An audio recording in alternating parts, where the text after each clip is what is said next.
Quero convidá-los, meus irmãos, a abrirem comigo suas Bíblias no Evangelho de Marcos, capítulo 6. Dessa feita, nós vamos ler do verso 14 até o verso número 29. Evangelho de Marcos, capítulo 6, verso 14 até o versículo de número 29.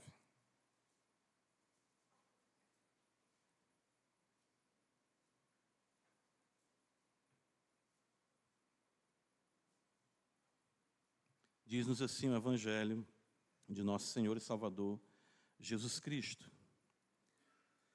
Chegou isto aos ouvidos do rei Herodes, porque o nome de Jesus já se tornara notório, e alguns diziam: João Batista ressuscitou dentre os mortos e por isso nele operam forças miraculosas. Outros diziam: é Elias. Ainda outros: é profeta, como um dos profetas. Herodes, porém, ouvindo isto, disse: é João, a quem eu mandei decapitar, que ressurgiu. Porque o mesmo Herodes, por causa de Herodias, mulher de seu irmão Filipe, porquanto Herodes se casara com ela, mandara prender a João e atá-lo no cárcere. Pois João lhe dizia: não te é lícito possuir a mulher de teu irmão. E Herodias o odiava, querendo matá-lo, e não podia. Porque Herodes temia João, sabendo que era homem justo e santo, e o tinha em segurança. E quando o ouvia, ficava perplexo, escutando-o de boa mente. E chegando um dia favorável, em que Herodes, no seu aniversário natalício, dera um banquete aos seus dignatários, aos oficiais militares e aos principais da Galileia, entrou a filha de Herodias e, dançando, agradou a Herodes e aos seus convivas. Então disse o rei à jovem: pede-me o que quiseres, e eu te darei. E jurou-lhe: se pedires mesmo que seja metade do meu reino, eu te darei. Saindo ela, perguntou à sua mãe: que pedirei? Esta respondeu: a cabeça de João Batista. No mesmo instante, voltando apressadamente para junto do rei, disse: quero que sem demora me des num prato a cabeça de João Batista. Entristeceu-se profundamente o rei, mas por causa do juramento e dos que estavam com ele à mesa, não lhe quis negar. E enviando logo o executor, mandou que lhe trouxessem a cabeça de João. Ele foi e o decapitou no cárcere. E, trazendo a cabeça num prato, a entregou à jovem, e esta, por sua vez, à sua mãe. Os discípulos de João, logo que souberam disso, vieram, levaram-lhe o corpo e o depositaram no túmulo. Amém. Graças te damos, Senhor, por tua palavra, porque ela é a verdade. E nós aqui estamos certos disso e sabemos da natureza divina das Sagradas Escrituras. E sem ti, Senhor, nós não podemos entendê-la. Por isso te pedimos que o teu Santo Espírito nos dê a compreensão, e claro, a compreensão salvadora, para que possamos não apenas ouvir, mas ouvir de fato que o Senhor está falando às igrejas, que o Senhor está falando à nossa igreja. Ajuda-nos, estamos aos teus pés, nosso bendito Mestre. E nesse magistério santo, no poder do Espírito, nós queremos aprender. Ser com a tua igreja, ser com o teu povo. Fala conosco, Pai. Nós suplicamos teu favor essa noite, em nome de Jesus. Amém.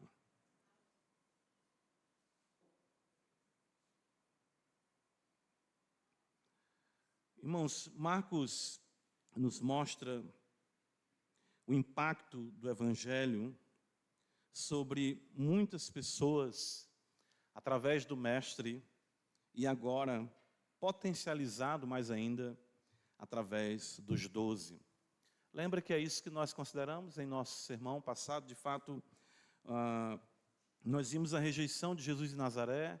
Na sequência, ele continua ensinando, pregando, isso no começo do capítulo 6. E ele traz a instrução para os 12, então envia os 12 apóstolos. E, de fato, o Senhor torna mais célebre, notório, como diz Marcos, o seu nome. Claro, a pregação do Evangelho como nós lemos hoje, no texto que nosso irmão leu com a igreja, Filipenses 2, o nome de Jesus é um nome que está acima de todo nome. E isso já estava acontecendo, a proclamação do Evangelho, e alcançando muitas pessoas. De fato, o impacto foi tal que alcançou, claro, multidões, nós vemos isso Marcos registrar, e chegou mesmo até as cortes da Galileia, né? No caso, aqui nós vemos Herodes. Herodes, ele é pessoalmente incomodado por essas notícias que chegam acerca de Jesus Cristo. Pois bem recentemente ele havia experimentado o impacto da mensagem de arrependimento proclamada por João Batista. E havia procedido Herodes loucamente e impenitentemente ante a verdade de Deus. Isso a gente pode observar aqui. E de fato, nós temos aqui uma reação à mensagem do Evangelho na vida de Herodes, que caracteriza muitos também em nossos dias. O que é que acontece? Observe comigo, esse texto ele é registrado pelos 3 evangelhos sinóticos, tanto Mateus como Marcos, Lucas é mais resumido, mas todos os 3 fazem menção desse fato, trazendo a narrativa da morte de João, claro, e a maneira como Herodes reage vamos dizer, a mensagem proclamada por João Batista, o Evangelho. E eu creio que o autor sagrado tem uma intenção de nos mostrar aqui como muitas pessoas ouviam o Evangelho. Ele destaca Herodes, é interessante isso, porque nós vemos os discípulos indo em muitos lugares, irmãos, vejam que no verso de número 12, diz que eles saíam, pregavam ao povo que se arrependesse. E ali no verso 13 fala que eles expeliam demônios, curavam numerosos enfermos, ungindo-os com óleo, ou seja, os discípulos realmente espalharam a mensagem do Evangelho. Mas quais são as reações, né? Então Marcos aqui pinça uma reação que eu creio que ela é muito clássica e muito recorrente. O era nos dias de Cristo e também o é em nossos dias. Então, eu estava pensando aqui, até mesmo antes, não tinha pensado, né, num título, às vezes eu não penso muito no título do sermão, mas eu estava pensando no tipo de ouvinte que eu não quero ser.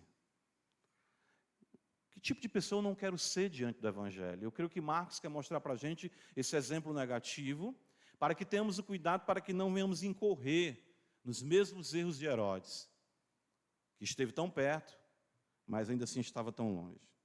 Ou seja, observe que o texto mostra que existem muitas pessoas teologando acerca de Cristo, que existem pessoas discutindo acerca de Jesus. No verso de número 14 fala que isso chega aos ouvidos de Herodes, né? E alguns diziam é João Batista, outros diziam que é Elias, outros diziam que é um dos profetas, e Herodes também ele vai teologar e vai dizer, não, esse aí é João Batista que eu decapitei. Porém, quando confrontados com seus pecados, no caso também de Herodes, essas pessoas se opõem veementemente ao Evangelho. Então, falar de Cristo, ser impactado pela mensagem de Cristo, Herodes chega muito perto aqui de muitas realidades cristãs, uma pseudo-fé, um pseudo-comportamento cristão, que nós continuamos observando em nossos dias. Eu lendo hoje, né, fiz menção, os irmãos, do devocional do Paul Tripp, que eu estava lendo essa manhã, ele disse que o nosso problema não é apenas a cegueira do pecado, é a falta de consciência de que estamos cegos também. Nós não só podemos ser cegados pelo pecado, mas ainda não percebemos que estamos cegos. E continuamos nas mesmas práticas, na mesma vida, e com isso achando que as nossas vidas estão bem, porque temos alguma relação com o Evangelho. Herodes teve uma relação bem intensa com o Evangelho. Herodes teve uma relação significativa com o Evangelho. Então, eu quero observar com os irmãos aqui as conclusões equivocadas da teologia herodiana, se podemos dizer assim. As atitudes equivocadas ante o Evangelho por parte de Herodes, diante de nosso Senhor Jesus Cristo, a mensagem apresentada. E por que ele agiu assim? Creio que foi unicamente por temer aos homens. E aí está a tragédia de temer aos homens. Veja, irmãos, verso 14 ao verso 16 é um fato inconteste aqui, a notoriedade do Evangelho. Já no dia do próprio mestre, isso é constatado, aqui Marcos registra, que muitas pessoas falavam, muitas pessoas comentavam, a missão dos 12 torna o nome de Cristo muito mais célebre, e daí aparecem pareceres imprecisos e sem fundamentos, né? Sem fundamentação bíblica acerca do mestre. É sempre assim. Lembra que quando o Senhor é levado pelos seus pais ao templo, e Simeão toma um menino, eu falei aqui outra vez, e Simeão disse, esse menino será alvo de quê, os irmãos lembram? Contradição. É isso, é aquilo. É Elias, é aquele, é aquilo outro. Isso não mudou. Ainda hoje as pessoas tentam definir a Cristo à parte das Escrituras. As suas conjecturas, seus pensamentos, suas ideologias, suas filosofias. Conheço algumas pessoas que dizem, não, ó, você é crente? Não, Jesus Cristo é sem igual. O que Cristo fez, como Ele andou, como Ele procedeu. Então nós vemos o delinear de uma definição daquela pessoa acerca de Cristo, mas que não reflete o conhecimento salvador. Isso fora da igreja é muito comum, né? Muito comum. Às vezes você vê, eu já vi assim algumas montagens, né, em TV, uma frase de Buda, uma frase de Confúcio, uma frase de Allan Kardec, uma frase de Jesus Cristo, como se todos estivessem em pé de igualdade, homens que impactaram a história. Alguns olham para Cristo assim. Isso nós sabemos que não tem fundamentação, sabemos que Jesus é o Filho de Deus. Não é mais um homem, um líder religioso. Apenas, né? Mas quando isso está dentro da igreja? Aí é que fica mais preocupante. Por quê? Porque nós vemos que existem muitas pessoas, né, que assim procedem. O próprio Herodes Antipas, ele teologou sobre Cristo, pautado em suas experiências e crendices, nós podemos observar aqui.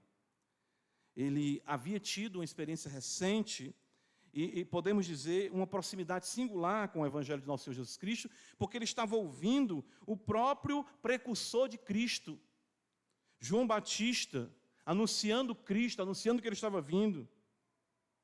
E ele teve acesso a tudo aquilo que o mestre estava, claro, proclamando de forma mais clara, mas do maior dos profetas, como Jesus falou, João Batista.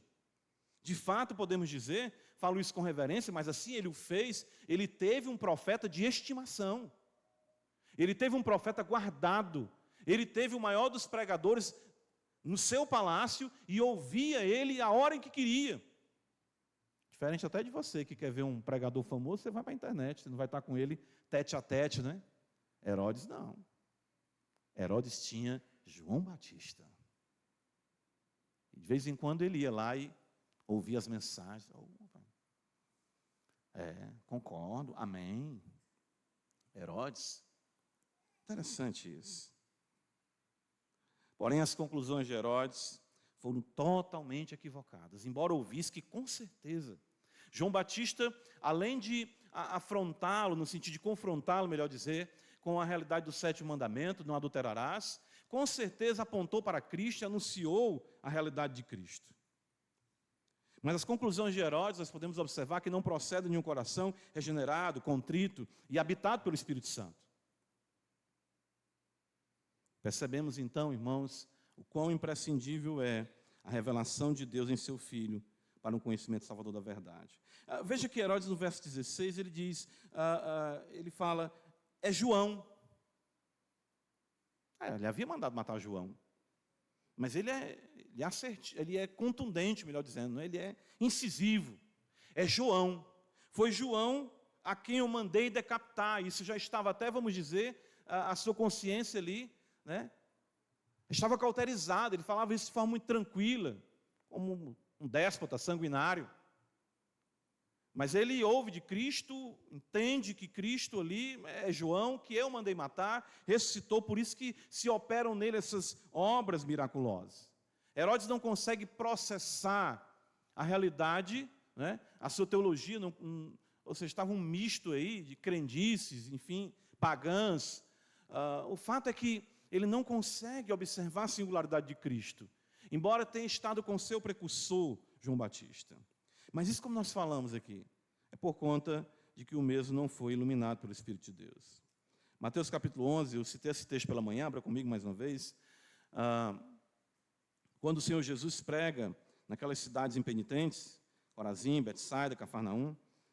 E nós falamos isso acerca das ações de graças dadas por Cristo. Agora eu quero observar a ênfase na revelação. Que Cristo enfatiza aqui é que só crerão aqueles a quem o Pai revela, só entenderão aqueles a quem o Pai revelar. Herodes não havia sido escolhido por Deus para entender as coisas de Deus. Teologou acerca de Cristo, teve suas definições acerca de João Batista, mas isso jamais refletiu a verdade do Evangelho. Por isso Jesus fala, veja Mateus 11, 25, ele diz, por aquele tempo, Mateus registra, exclamou Jesus, graças te dou ao Pai, Senhor do céu e da terra, porque ocultaste essas coisas aos sábios instruídos e as revelaste aos pequeninos. Elas foram ocultadas aos sábios e instruídos. Sim, ó Pai, porque assim foi do teu agrado, tudo me foi entregue por meu Pai, ninguém conhece o Filho senão o Pai, ninguém conhece o Pai senão o Filho, e aquele a quem o Filho quiser revelar. Interessante isso. Mesmo você tendo o maior dos profetas, com proximidade com o Cristo de Deus, não é sinônimo de que você, de fato, tenha uma compreensão salvadora do Evangelho. O acesso a tal revelação estava fora do alcance comum, como nós vemos aqui. Mesmo que tal conhecimento se desenvolvesse nas cortes humanas, se a revelação não tivesse vindo da corte celestial, a nobreza, o glamour, o império, a majestade, a glória de Herodes, não poderiam fazer compreender o Evangelho. De fato, foi isso que aconteceu. 1 Coríntios capítulo 2, Paulo diz isso, irmãos conhecem o texto, né? Que é sempre, a gente observa, muito utilizado com as questões do mundo por vir. Mas Paulo está falando do conhecimento aqui da palavra.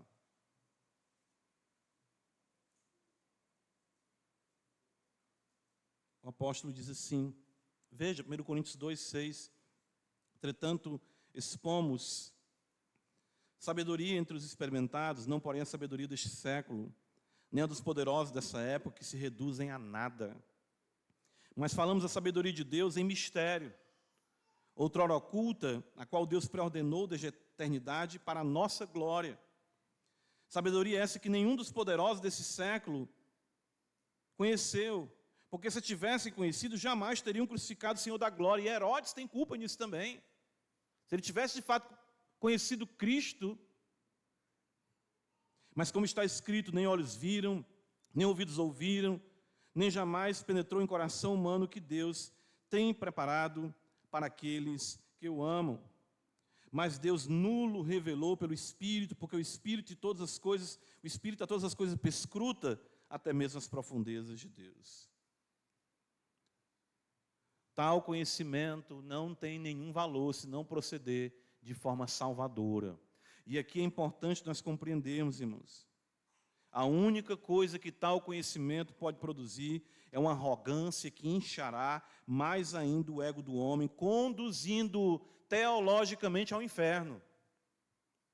Marcos quer nos mostrar isso, o acesso ao Evangelho, amém. Os discípulos pregando em muitos lugares, amém. O nome de Cristo se tornando notório, amém. Mas alguns serão enganados e enganarão, porque de fato se envolverão com a teologia, mas a teologia nunca afetará os seus corações. 1 Coríntios ainda, capítulo 8, veja, o apóstolo Paulo vai dizer assim,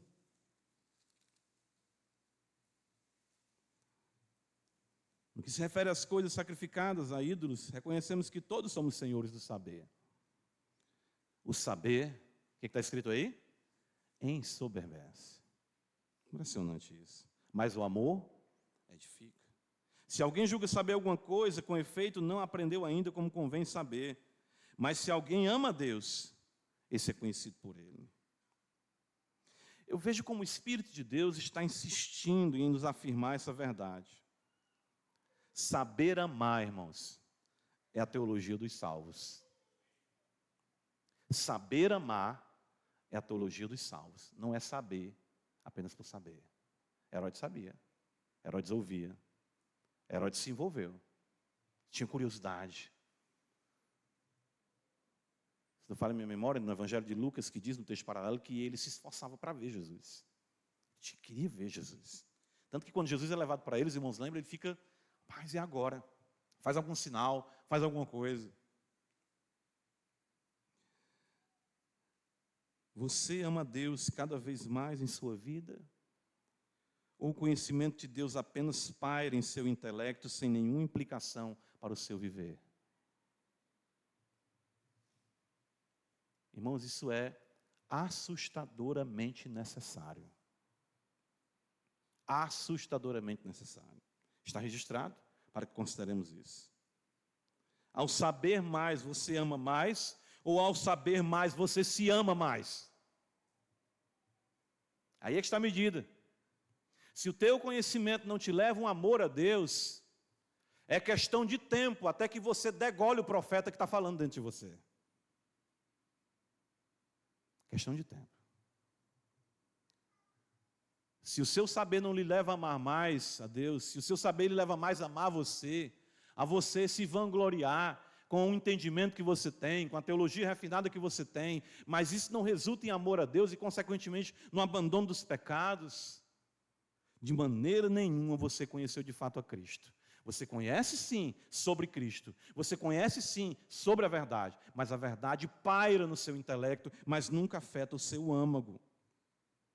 Não esqueçamos, Gálatas 5,6, o apóstolo Paulo diz, a fé atua pelo quê? Pelo amor. O amor. Então as conclusões equivocadas de Herodes estão muito associadas às questões que nós vemos hoje, né? Acerca de Cristo, conclusões equivocadas. É tanta gente, tanta novidade, é tanta conversa, é tanto me disse teológico. Eu cheguei a um tempo da minha vida que eu não tenho mais tempo, paciência para essas coisas. Eu estou mais perto da minha morte, eu quero mais ainda catequizar o meu coração em amar a Cristo. Eu sofro por isso. Mas veja as pessoas se perdendo nesses devaneios e achando que com isso estão de fato tendo a compreensão do Evangelho. Quando suas vidas continuam a mesma miséria, o mesmo procedimento, e a arrogância no pecar se torna realmente algo notório. Então as conclusões equivocadas de Herodes mostram um tipo de ouvinte que eu não quero ser, eu não quero chegar a essas conclusões, eu não quero chegar a essas percepções equivocadas. Como se deu essa compreensão equivocada de Herodes do Evangelho? Como foi possível alguém estar tão perto ao mesmo tempo, tão longe da verdade?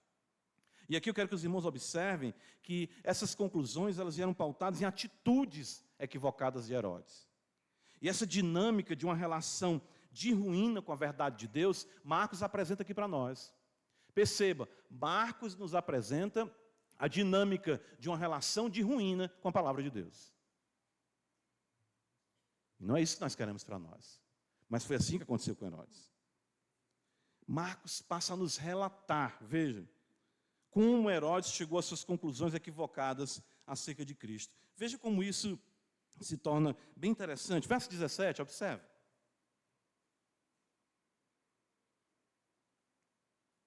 Quando no verso 16 Herodes diz, é Cristo, aliás, é João a quem eu decapitei, que ressurgiu, ele diz, porque o mesmo Herodes, ele vai explicar como é que ele chegou a essas conclusões equivocadas. Porque o mesmo Herodes, ele vai dizer aqui, vai passar a relatar o que aconteceu. E ele diz aqui, né, a crença de Herodes, ele vai observar aqui a ação de Herodes, as atitudes de Herodes, que levaram a essa conclusão equivocada. E eu observei algumas realidades aqui nas atitudes de Herodes. Primeiro, a crença no sobrenatural que não traz implicações para o viver. Herodes cria no sobrenatural? Sim. Veja, no verso 16 ele fala, é João a quem eu matei, que eu mandei decapitar, que o quê? Ressurgiu. Então, Herodes cria na ressurreição. De alguma forma. Herodes conseguiu manter uma espécie aqui de sincretismo com o conhecimento judaico que ele adquirira, né, e com as superstições, vamos dizer assim, pagãs do mundo à sua volta. Nós podemos ver como os Herodes, eu falei um pouco isso hoje pela manhã, tinham uma relação próxima com as escrituras judaicas. E, de fato, eles queriam ser reconhecidos como rei pelos judeus. Isso podia ser visto, nós consideramos hoje, em Atos capítulo 12, né, acerca da morte de Tiago, da prisão de Pedro, que Herodes ali, ele prendeu Tiago, matou Tiago, deixou Pedro preso para matar no dia seguinte, porque os judeus gostaram daquilo, então ele ia prosseguir, ia matar Pedro também. como também na ajuda à reconstrução do templo.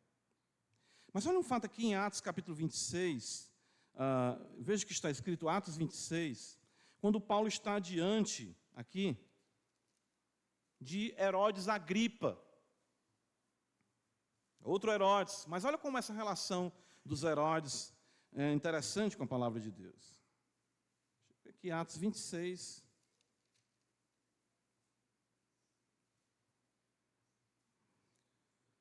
Veja, a partir do verso 24, ele está defendendo aqui, o apóstolo Paulo está diante de Festo e também diante de Herodes. E ele nos diz assim, Festo fala para Paulo, né? Estás louco, Paulo, verso 24. E Paulo responde, muito conhecida essa frase, nós conhecemos, as muitas letras te fazem delirar. Aliás, ele fala acerca de Paulo. Paulo, porém, respondeu, não estou louco, ó excelentíssimo Festo, pelo contrário, digo palavras de verdade e de bom senso. Porque tudo isso é do conhecimento do rei, a quem me dirijo com franqueza. Pois estou persuadido de que nenhuma destas coisas lhe é oculta, veja. Porquanto nada se passou em algum lugar escondido. Acreditas, ó rei Agripa, nos profetas? Bem sei que acreditas. Os Herodes acreditavam nos profetas. Acreditavam no sobrenatural. A teologia de Herodes fez ele chegar à conclusão de que ali Cristo era de fato João Batista, quem havia mandado ressuscitar. Então, o seu conhecimento acerca de coisas espirituais, ou a sua confessionalidade, ou a sua ortodoxia, pode estar lhe enganando também. Se essa ortodoxia não lhe levar à piedade. Você pode estar muito certo teologicamente. Volta para Marcos comigo, veja. No verso 20 do capítulo 6, está escrito que Herodes, mais uma vez, Marcos disse, porque Herodes temia João, sabendo que era homem justo e santo, e o tinha em segurança. Então, nas atitudes equivocadas de Herodes, nós vemos uma crença do sobrenatural que não implica mudança no seu viver, e também o conhecimento da piedade na vida de outro, que também não traz implicação no seu viver. Herodes sabia distinguir uma vida ímpia de uma vida piedosa, uma vida santa de uma vida impura. Ele temia João, reconhecendo a santidade de João, a justiça de João, sabendo que João era um homem de fato de Deus. Ele lidava com muitos homens incrédulos, muitos homens ímpios, sanguinários, e ele via que João era de fato um enviado de Deus, era um profeta. Ele temia João. Ele sabia que era sobrenatural. Porém, tal piedade era algo que ele venerava nos outros, mas nunca em si. Acho que vocês já ouviram muito isso, né? Rapaz, que mensagem, né? Que pregador. Meu Deus, quando eu leio esse livro do Senhor dos Puritanos, eu me arrepio todinho. Oh, meu Deus. Parece que é a mesma coisa que nós vamos observando nos nossos dias, né?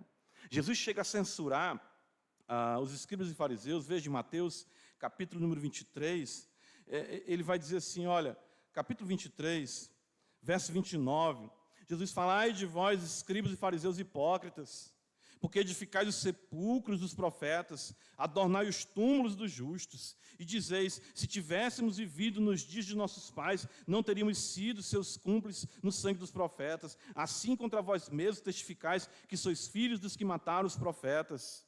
Enchei, pois, a medida dos vossos pais. Hoje em dia, os túmulos dos santos do passado são adorados, venerados, ornamentados.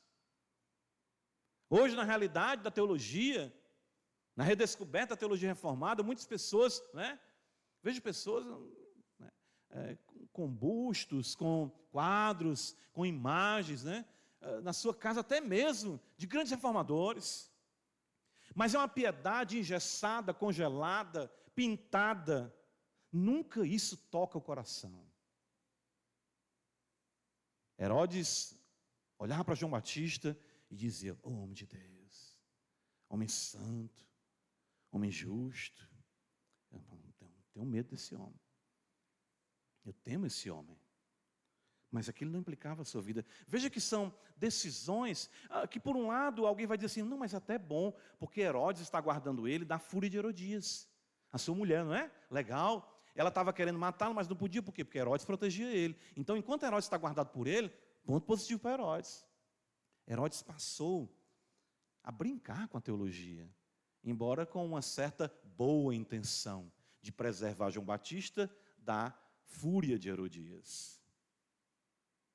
Percebam como as coisas podem estar cheias de perspectivas ou de boa vontade, e que algumas pessoas fazem leitura, não, mas é melhor que ele esteja assim do que estar no mundo, é melhor que ele venere os santos do passado, considerando aqui no sentido de reconhecer os seus escritos, colecionar os seus ditos.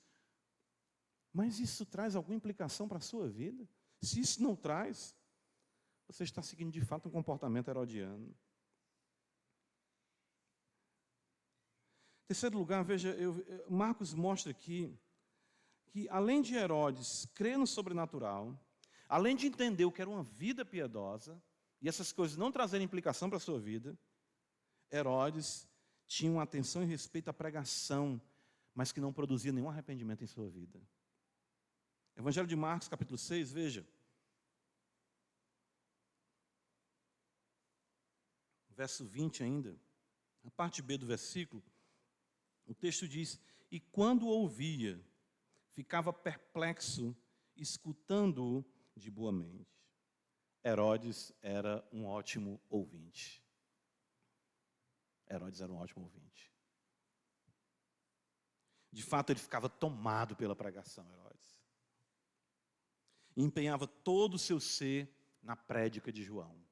E ele ficava perplexo, tomado. Porém, o deleite da mensagem não o levava ao deleite no Cristo da mensagem. Sabe quando você tem um gozo pela pregação em si, e não porque a pregação te conduz a Cristo? Muitas pessoas são assim. Muitas pessoas são assim, eu amo ouvir pastor fulano de tal. Eu amo ouvir, meu Deus do céu, é o dia todinho. Meu almoço, meu trabalho, o dia todinho ouvindo pregação do pastor fulano de tal, porque eu amo esse pastor. Eita, que chega eu vou lhe dizer, pregação. A questão não é pregação, mas sim que Cristo glorioso. João Batista, ele gostava de sermão. João Batista até está tendo uma atitude melhor do que muitos dos nossos dias que não conseguem ouvir um sermão. Ele ouvia Herodes de boa mente. Interessante isso. E nem muito menos isso levou a vida dele a se coadunar com o Evangelho. Toda essa relação profana com a verdade levou Herodes a conclusões sobre o Evangelho que lhe custaram a sua alma. Entende, irmão? Então veja só. O que nós vimos aqui? As crenças de Herodes, ortodoxas, no sobrenatural. A definição de vida cristã que Herodes tinha de piedade, ele sabia que era um homem santo, um homem piedoso. E era um ouvidor por excelência de sermão.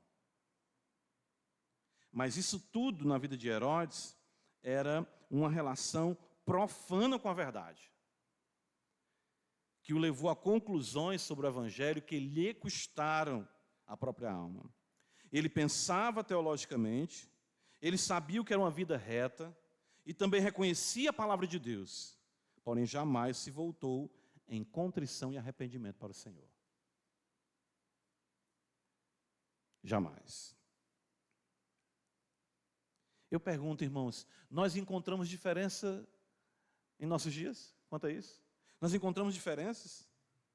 Ou seja, não é fato que muitos ouvem, falam e admiram as Escrituras apenas para a sua própria condenação?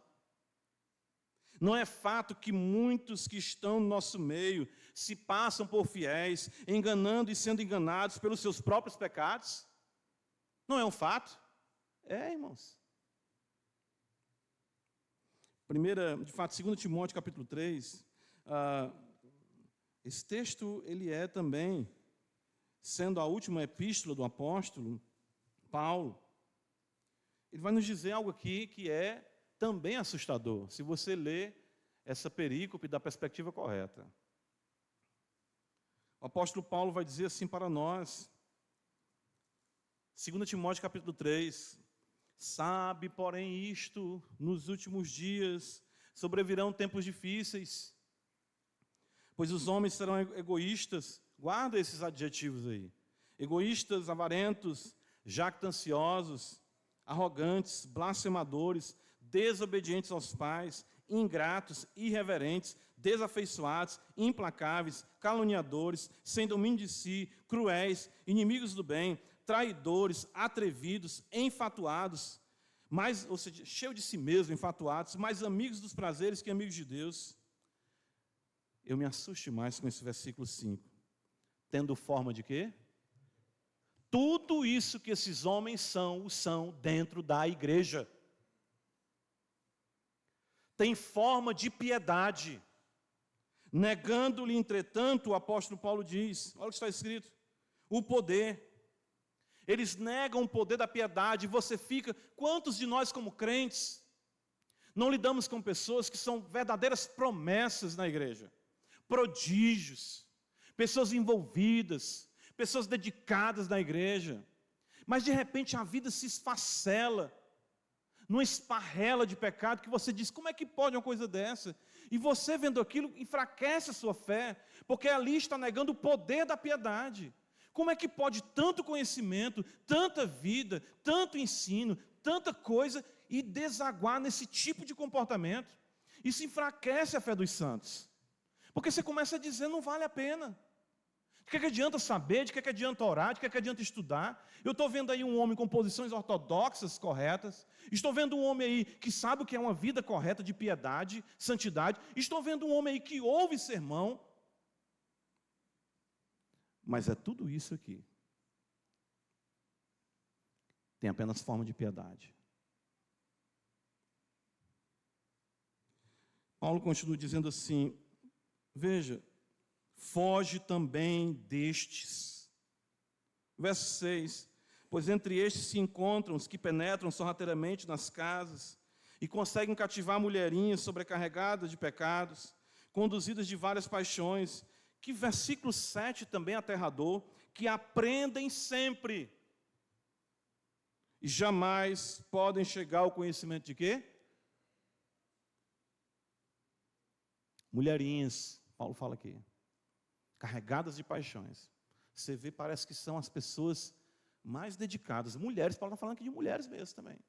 Além de homens com aparência de piedade, mulheres também estão sempre ouvindo. Amém, sim, tudo. Aprendem sempre, aprendem sempre, aprendem sempre, mas nunca chegam ao conhecimento da verdade. Estão no nosso meio.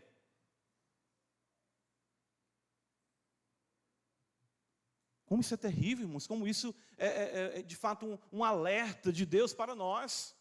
Nós temos o cuidado, que Deus tem misericórdia de nós, que a nossa relação com a verdade produz arrependimento, que nossa compreensão de piedade possa ser experiencial e não apenas especulativa, e que nossa relação com a palavra de Deus, com o sermão, com a Escritura, seja de fato salvadora, reveladora do caráter de Deus para as nossas vidas. Marcos capítulo 6, eu quero concluir com os irmãos aqui, observando que as conclusões equivocadas de Herodes, elas estavam pautadas nessas atitudes, e eram atitudes boas, numa relação interessante com o Evangelho, porém não salvador, porém não de forma salvadora. Mas por que Herodes agiu assim? Por que ele, por que Herodes foi tão cego ante a tanta luz? Por que ele não considerou mais gravemente a mensagem? Porque Herodes, irmãos, precisava manter a sua pompa e a sua glória para a gratificação de seus pecados. E isso estava atrelado ao temor dos homens na manutenção do seu status. Isso é bem interessante aqui, que Marcos registra para nós. Veja, Marcos 6, verso 17, o que está escrito.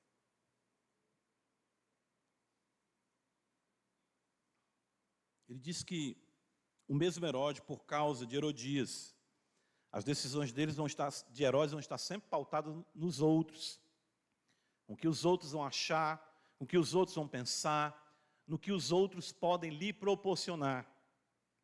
O texto diz aqui, versículo 17, porque o mesmo, por causa de Herodias, mulher de seu irmão Filipe, porquanto Herodes se casara com ela, mandara prender a João e atá-lo no cárcere. Herodes tomara a mulher de seu irmão, que de fato, alguns estudiosos vão dizer, era também sua sobrinha. Ela estava casada com um tio, que era Filipe, e ele foi lá e tomou a sobrinha para ser mulher dele também. Além de ser uma relação escandalosamente incestuosa,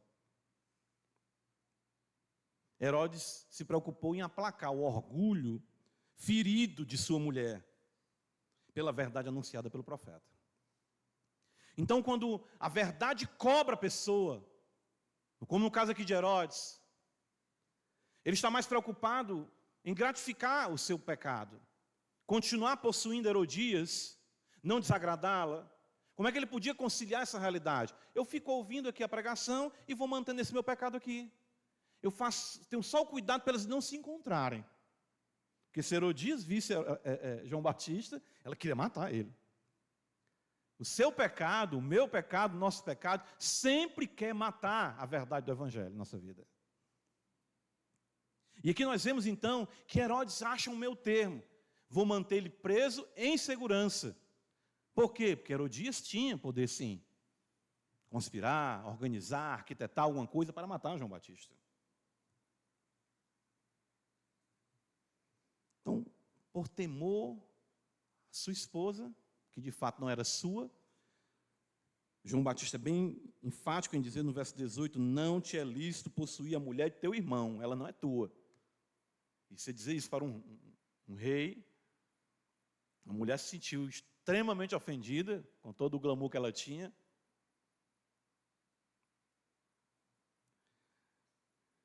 Veja como ele procura manter esse status diante dos homens, além de Herodias. Herodes, visando a sua palavra ante os homens, manda executar o profeta, João Batista, e silencia a voz de Deus, preferindo sua honra. Veja o verso 21, está escrito que, chegando um dia favorável em que Herodes, no seu aniversário natalício, deram um banquete aos seus dignatários, aos oficiais militares e os principais da Galileia. Ou seja, estava ali, como nós costumamos dizer assim, a nata da sociedade galileia. Mais uma vez, Herodes teme os homens. Mais uma vez, Herodes teme mostrar fraqueza de que vai perder o seu poder. Por quê? Porque ele faz um juramento. Em um rompante de embriaguez, Herodes promete o que não lhe pertence, e por conta de um juramento infantil, executa João, por se preocupar mais com as opiniões dos homens do que com a verdade de Deus. Veja o verso 26 que está escrito, Herodes se entristeceu profundamente, porque a filha de Herodias, Flávio José, a chama de Salomé, a filha de Herodias havia pedido a cabeça de João Batista. Chegou a oportunidade de Herodias se vingar de João Batista. Ele se entristece profundamente, mas por causa do juramento e dos que estavam com ele à mesa, não lhe a quis negar. Ele poderia negar. Não, quando eu falei metade do meu reino, não é a vida de alguém, não é pôr em xeque a vida da pessoa, não. Mas ele quis manter as aparências. Ele quis manter a sua glória. Ele estava mais preocupado com as opiniões das pessoas. Por isso que muitas vezes as pessoas mantêm uma realidade de posicionamento teológico correto, porque, embora a vida esteja em destroço, em pedaços, destroçada em pedaços, mas ele tem que manter as aparências. Temou a sua mulher, visando a glória diante dos homens que estavam ali, e claro, tudo isso pautado na gratificação de seus pecados. Herodes manda executar João. Veja o verso 22, está escrito que entrou a filha de Herodias e dançando agradou a Herodes e aos seus convivas. Aqui alguns historiadores falam que talvez a filha de Herodias, que é a enteada de Herodes, não era filha dele, poderia ter entre 12 a 16 anos. Agora vejam essa situação. Olha o nível de moralidade que existia nessa corte Embora fosse Herodes um homem que ouvia o profeta, cria no sobrenatural. Uma moça exposta a um ambiente cheio de homens embriagados, dissolutos. E ela entra dançando com uma dança sensual. A ideia de que o agradou porque ele já estava cobiçando também a enteada.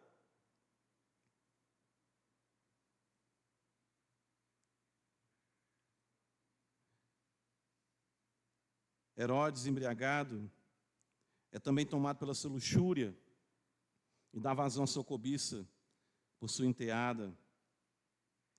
Herodes mata o maior dos profetas pelos motivos mais sórdidos. Por quê? Lembra quando Davi adultera com Batseba, né? E Natã vem contar aquela parábola e ele fala de um viajante. Ele bate na porta, querendo, né? Ali é uma figura que Natã utiliza para destacar aquela fome pecaminosa, aquela cobiça de Davi e Batseba. Herodes abriu, escancarou a porta para a luxúria que intensamente falava o seu coração. E ele, então, por conta dessa luxúria, ele diz no verso 23, se pedires mesmo que seja. Verso 22 ainda, pede-me o que quiseres e eu te darei. Ali ele queria já seduzir a jovem, prometendo a ela metade do reino, queria realmente, ali numa atitude também, vamos dizer, um tanto galante, já preparar o caminho para se apropriar, possuir aquela jovem. E nós vemos, irmãos, mais uma vez essa dinâmica se repetir. Ou seja, por conta de seus pecados, muitos calam a voz de Deus, mais preocupados com seus prazeres e com as opiniões dos homens, trocam a fonte de água viva por cisternas rotas que não saciam a sede. Não é assim? É sempre assim.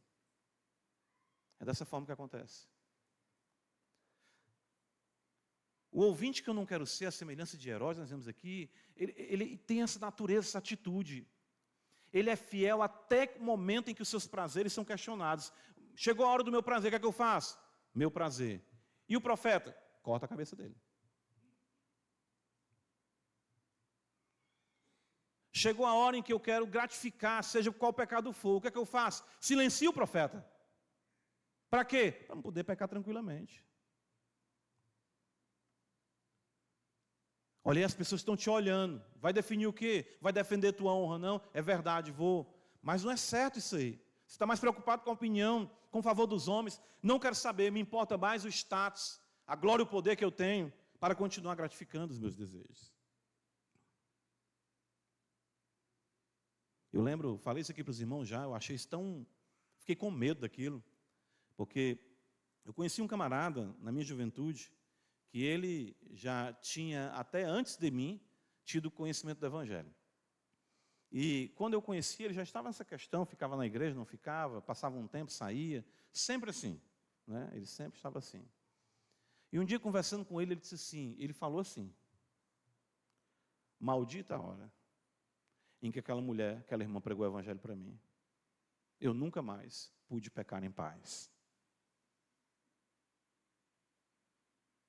Esse é o ouvinte, a semelhança de Herodes. Né? Ele sofria porque ele sabia que estava indo rumo à condenação. Tinha ortodoxia, cria no sobrenatural, gostava de ouvir a pregação, gostava de estar no meio dos crentes. Foi batizado, eu conheci. Mas na hora em que o temor dos homens surge, a gratificação dos pecados se apresenta, não importa, o Evangelho pode ser lançado fora. O que de fato importa para nós, irmãos, é a glória dos homens ou a glória de Deus? Deixamos de obedecer a palavra pela gratificação da luxúria?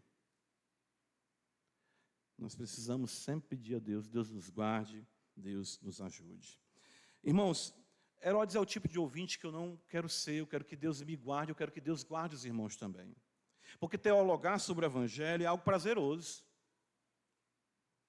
E de certo modo é fácil. As conclusões equivocadas, mais cedo ou mais tarde, virão como resultado de uma vida que busca o reconhecimento humano e a gratificação dos prazeres. Deus, o Senhor, nos faça cada dia amar e viver a verdade, desprezando as glórias deste mundo e buscando em Deus o gozo, para nele permanecermos para sempre. Porque os dias não são fáceis. E nós precisamos, cada vez mais, de uma profissão veraz, firme, na presença do Senhor. Que nós não sejamos o ouvinte que Herodes foi, mas que possamos ouvir a palavra com temor e tremor em arrependimento, nos apartarmos do mal, não buscarmos a glória dos homens e buscarmos a alegria e a satisfação em Deus. Amém, irmãos? Pai Celeste, nos ajuda, nós precisamos de Ti, precisamos da Tua palavra, nos guarda, para que não venhamos a viver enganando e sendo enganados, mas que a palavra tenha primazia em nossas vidas, e que a cada dia, como diz o apóstolo Paulo, possamos mortificar as paixões, e como diz o apóstolo Pedro, as paixões que fazem guerra contra a alma.